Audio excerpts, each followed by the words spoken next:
Cody Bellinger is without a doubt the biggest bat left in free agency, and being in the position the Jays are, having missed out on Shohei Ohtani and Juan Soto, the team is in dire need of a star like him to help transform their lineup.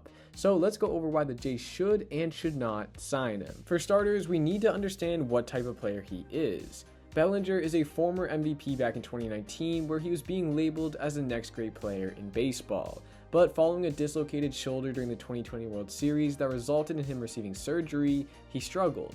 From 2021 to 2022, he posted an average below 200, a mere 611 OPS, and negative .5 cumulative WAR. And as you could probably guess, during this time he did not look like himself. Take a look at his home run swings from his MVP season. As you can see, he's bringing his bat all the way to the lower part of his back. But in the 2 seasons following surgery, even on his home run swings, you can see that he doesn't have the same follow through and his entire swing looks different. That is due to the loss of strength and mobility from the injury he sustained.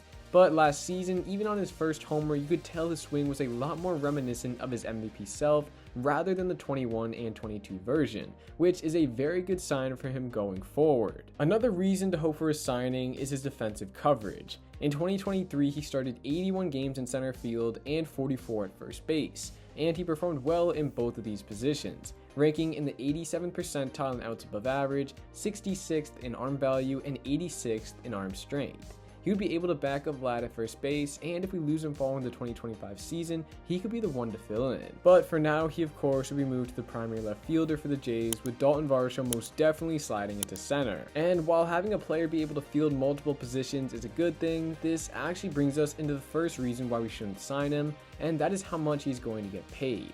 On MLB trade rumors, he's projected 12 years, $264 million, and while I do think that is a bit too much, his agent Scott Boras and him have publicly said they're looking for over 200. With the Jays playing him in left field, Bellinger wouldn't be worth as much on-field value as if he was a center fielder, meaning him looking to receive a center fielder's type contract. The Jays would have to overpay him compared to the other teams like the Giants and Cubs who would play him in center. With this huge contract, it also means either one of Vlad or Bo walks, and while that does seem inevitable, this would most certainly be the dagger in the thought of keeping them both north of the border past 2025. Now onto the second reason why we shouldn't sign him, his underlying metrics. As I'm sure most of you have seen by now, Bellinger massively overperformed his expected stats, with batting average by about 40 points and slugging by 90.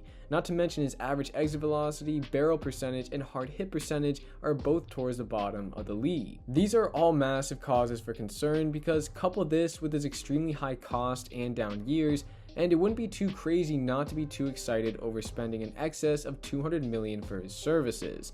But with the Jays' dire need of an offensive spark, would you be okay taking on the risks of his signing in hopes that he can finally be the one to help get this offense back on the map? That wraps it up for this one. Let me know what you think in the comments, and as always, if you enjoyed, then make sure to hit the like button and subscribe to stay up to date with all the latest regarding the Jays.